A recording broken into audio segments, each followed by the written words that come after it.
Welcome to the deep dive. Usually when we talk about spiritual devotion or finding some kind of higher meaning, society sort of demands visible proof. Right, like a uniform or something. Exactly. You see someone in a specific robe or carrying ceremonial artifacts, and the collective assumption is just, boom, there it is. That person has figured it out. They are holy. Right. And I mean, we rely on these visual cues because they make a chaotic world feel categorized and safe. That's a shortcut. Yeah, a total shortcut. But today, we are unpacking a text that takes that entire visual system and just completely turns it upside down. It really does. We are looking at a profoundly poetic piece of writing by Guru Nanak Dev Ji, sourced from Raamkalee, page 877. And our mission for you today is to explore how this centuries-old text takes the physical tools of religion and entirely reimagines them into internal states of mind. So let's set the scene a bit. What are we actually looking at here? Well, the historical context here is crucial for understanding just how radical this shift is. Yeah. At the time Guru Nanak was traveling and teaching, the spiritual landscape was heavily dominated by wandering ascetics. Right, specifically yogis. Exactly, yogis. And these yogis were instantly recognizable to anyone they passed because of their gear. Like, they carried very specific items. The text mentions a horn and a bowl, right? Yeah, most notably a horn, which is called a singhi, and a wooden begging bowl. And these weren't just tools for survival. I mean, they were literal badges of authority. So it's kind of like a status symbol? Totally. When you saw the bowl and you heard the horn, you knew you were in the presence of someone who had supposedly renounced the world. Which brings us to the opening lines of this text, where Guru Nanak looks at these everyday physical items and effectively strips them of their physical reality. He completely redefines them. Yeah. The text translates to, awareness of the Shabad and the teachings is my horn. The people hear the sound of its vibrations. And then it continues, honor is my begging bowl, and the name of the Lord, is the charity I receive. Okay, let's break down the mechanics of what he's doing here, starting with the horn. Right, so a physical horn is an auditory signal. Like a yogi blows it to announce their presence, to basically say, I have arrived, acknowledge my status. Look at me. Exactly. But Guru Nanak replaces the physical instrument with awareness of the Shabad. And the Shabad refers to the divine word, right? Yes, the divine word or the ultimate spiritual wisdom. So by making his awareness the horn, he is shifting the focus entirely from a performative ritual to a cultivated state of being. The text mentions that people hear the sound of its vibrations. Now, obviously, if the horn is internal awareness, those vibrations aren't literal acoustic sound waves hitting an eardrum. No, definitely not. I kind of look at this as the psychological ripple effect of a person's character. I mean, we have all experienced this, right? You walk into a room and someone is sitting there, not saying a word, but they project this immense, grounded calm. Oh, absolutely. Or conversely, someone who projects frantic, nervous energy. Exactly. We pick up on those micro-expressions in that body language. That deep, radiating understanding is the vibration of their internal horn. And the psychology behind that is fascinating. Humans are incredibly adept at sensing authenticity. We really are. Yeah, when a person's internal state is anchored in profound awareness, it actually changes how they listen, how they react to provocation, and how they hold space for others. Which is way more impactful than just making a loud noise. Right. That impact is far more resonant and honestly much harder to fake than just blowing a piece of hollowed-out animal horn. It really makes me think about modern status symbols because, I mean, we do the exact same thing today, just with different artifacts. Oh, for sure. Like what? Well, like a luxury watch, a bespoke designer suit, or even, a verified checkmark on a social media profile. Right, right. These are basically trust shortcuts. Yeah. We wear them so we don't have to spend time actually proving our worth or our success. We just want the shortcut to do the talking. That's a great point. And what Guru Nanak is doing here is stripping away those shortcuts. It's the equivalent of someone today looking at a garage full of luxury cars and saying, well, my empathy is my tailored suit and my absolute integrity is my vehicle. I love that analogy. Yeah. Because you can't just put integrity on in the morning. No, you have to do the exhausting daily work of actually becoming it.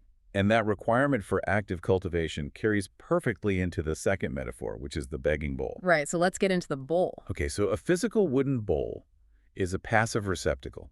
You hold it out, and you rely on the charity of a passing stranger to drop some rice or a coin into it. Just so your physical body can survive another day. Exactly. But Guru Nanak transforms the bowl into honor. Which completely changes the entire dynamic of sustenance, doesn't it? It really does. Because if your bowl is your personal honor or your dignity, and the charity you are collecting is the name, meaning the essence or the name of the divine, you're no longer going door to door asking humans to feed you. You're not relying on people at all. Right. You are building your internal character into a vessel sturdy enough to hold spiritual truth.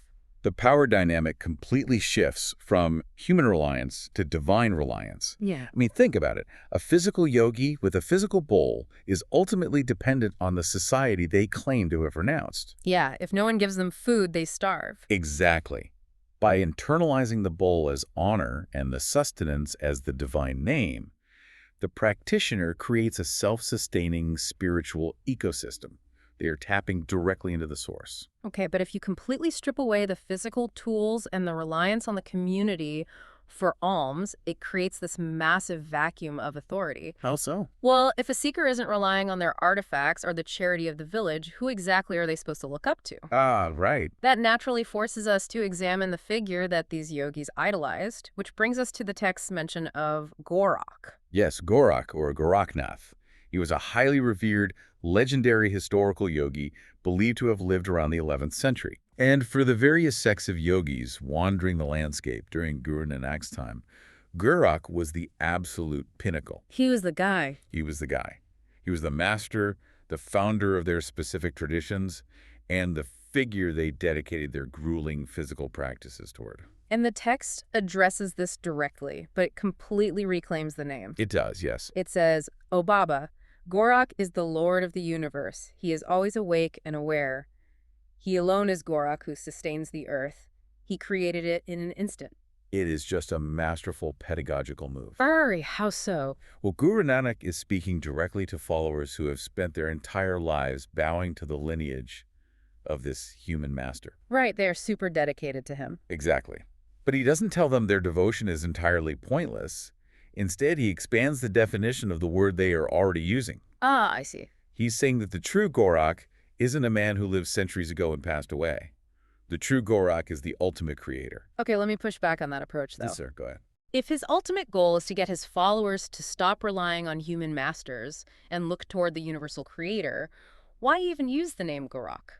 That's a fair question. Doesn't co-opting the name of a famous human yogi run the risk of just confusing his audience or, I don't know, inadvertently validating their human worship? That is a very fair critique of the method, but it actually highlights the genius of his communication style. Okay, explain that. Think about human psychology.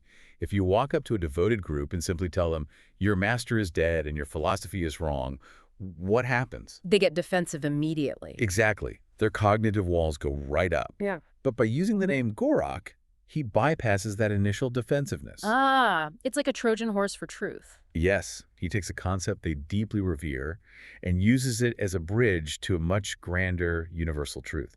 And he defines this true Gorakh with a very specific phrase. He is always awake and aware.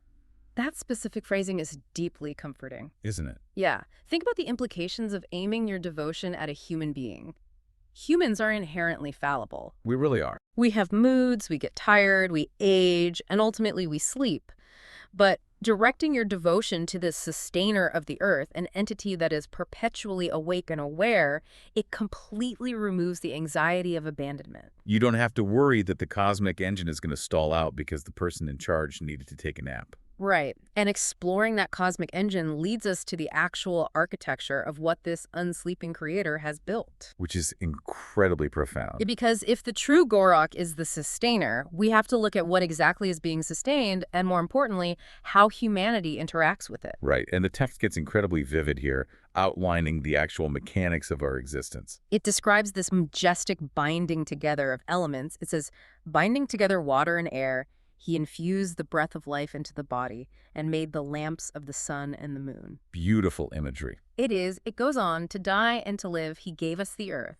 But then it hits you with this tragic human flaw. The forgetfulness. Yes, the quote finishes with, but we have forgotten these blessings. And the mechanics of that forgetfulness are what drives so much of human suffering. How do you mean? Well, let's look at the elements mentioned. Water, air, the breath of life, the sun and the moon. The basics. The absolute fundamental, non-negotiable requirements for biological survival. Yet, Because they are constantly provided without our conscious effort, our brains are literally wired to tune them out. Oh, right, habituation. Exactly. It's a Yeah. psychological process called habituation. We just stop noticing the stimuli that are always present. We experience that habituation every single day. I mean, you wake up and take a breath of a perfectly balanced oxygen-nitrogen mix that you didn't have to manufacture. Never even crosses your mind. Right. You walk to the sink and drink water that has been cycling through the earth for billions of years.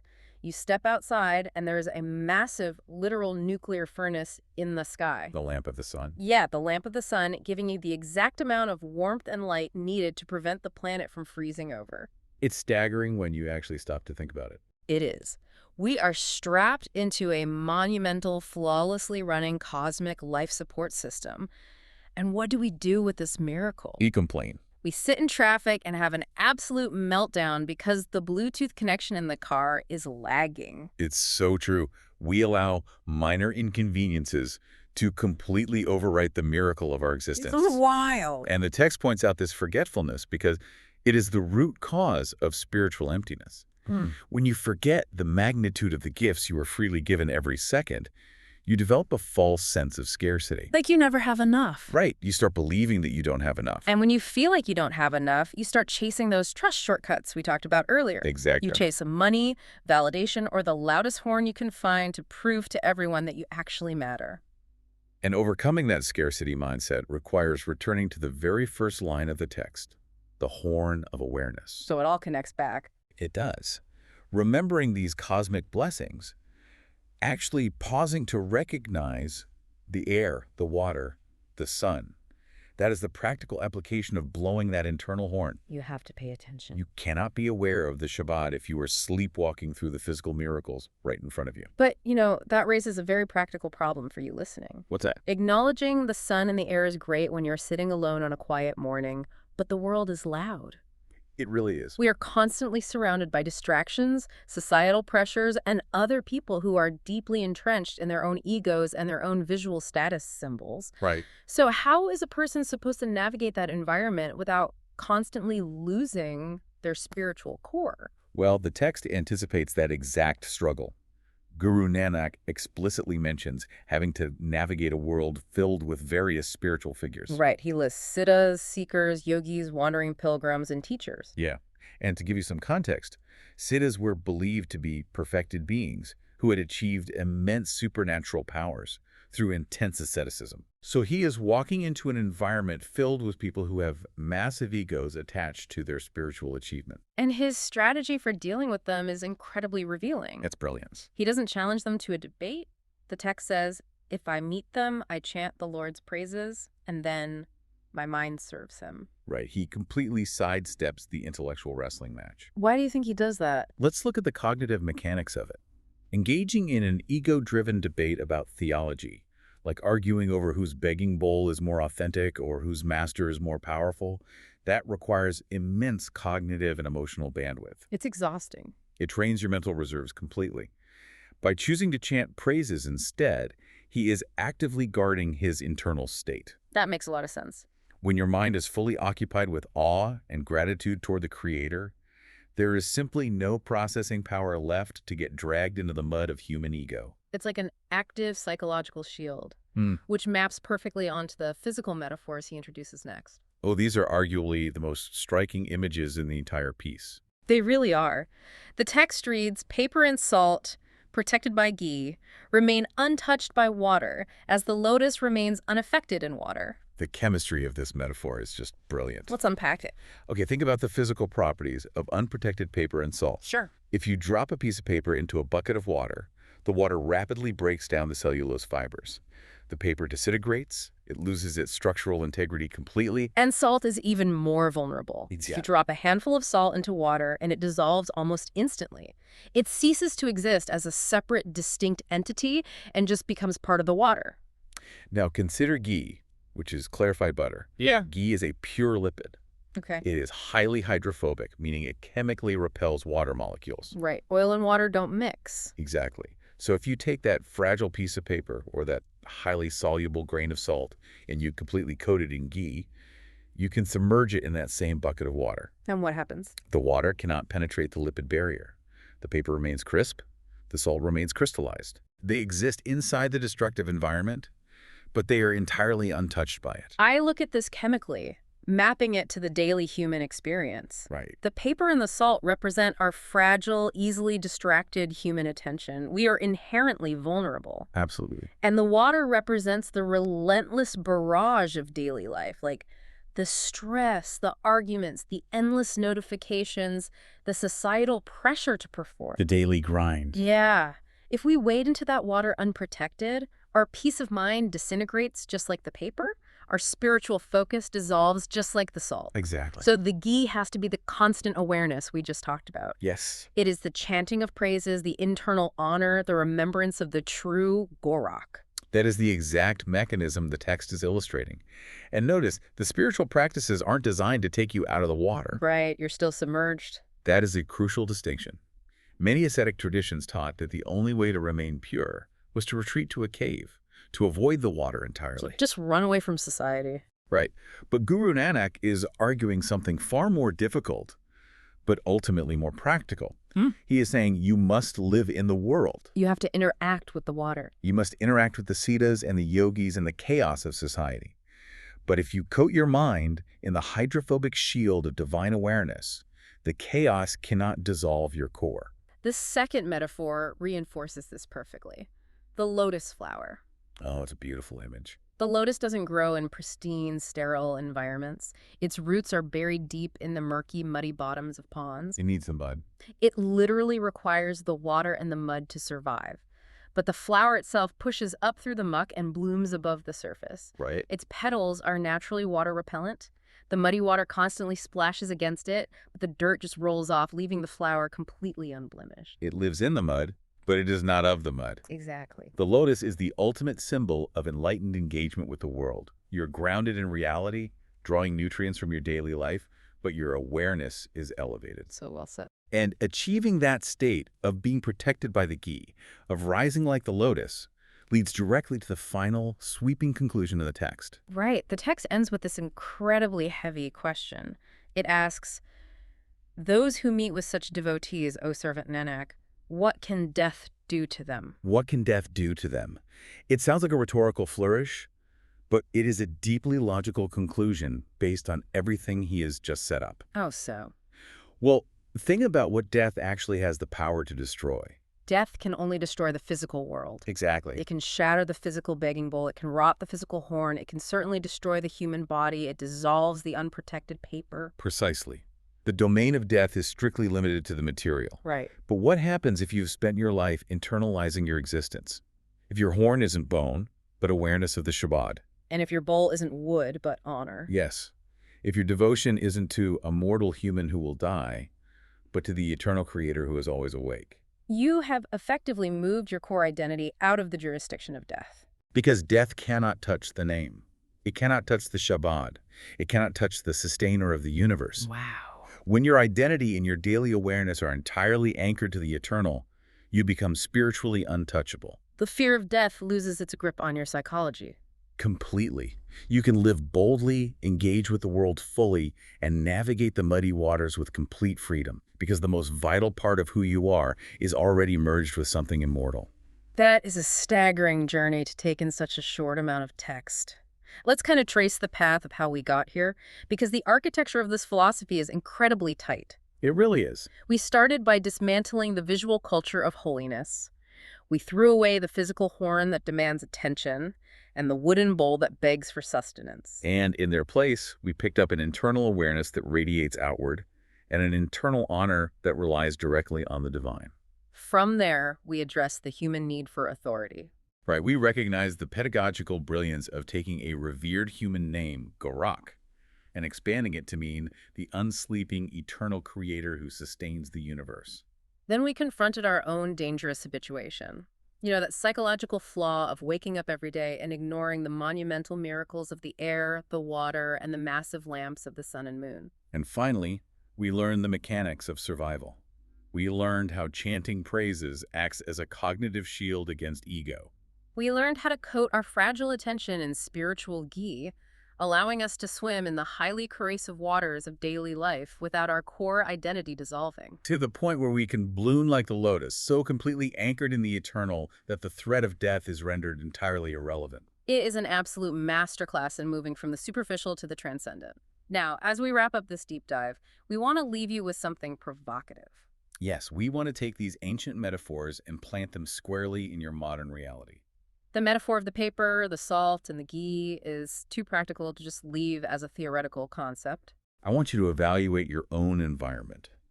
You are existing in the water right now. We all are. Your daily life is filled with corrosive elements.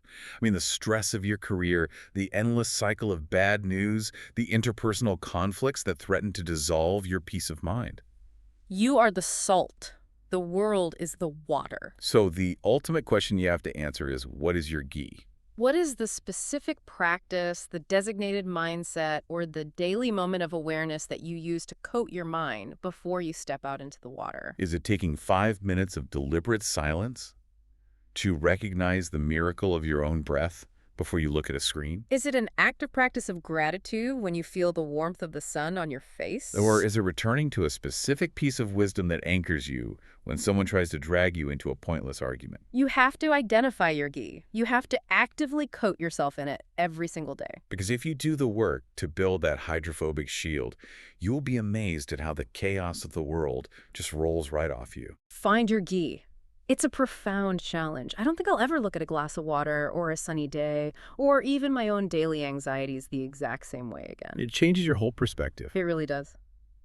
We started this deep dive talking about our deep-seated need for visible proof, right? The uniforms, the luxury cars, the clear diagnostic metrics we use to judge a successful life. But maybe this text is right. Maybe the most powerful, indestructible, and resonant things we will ever possess are the ones no one else can physically see. Thank you so much for joining us on this deep dive.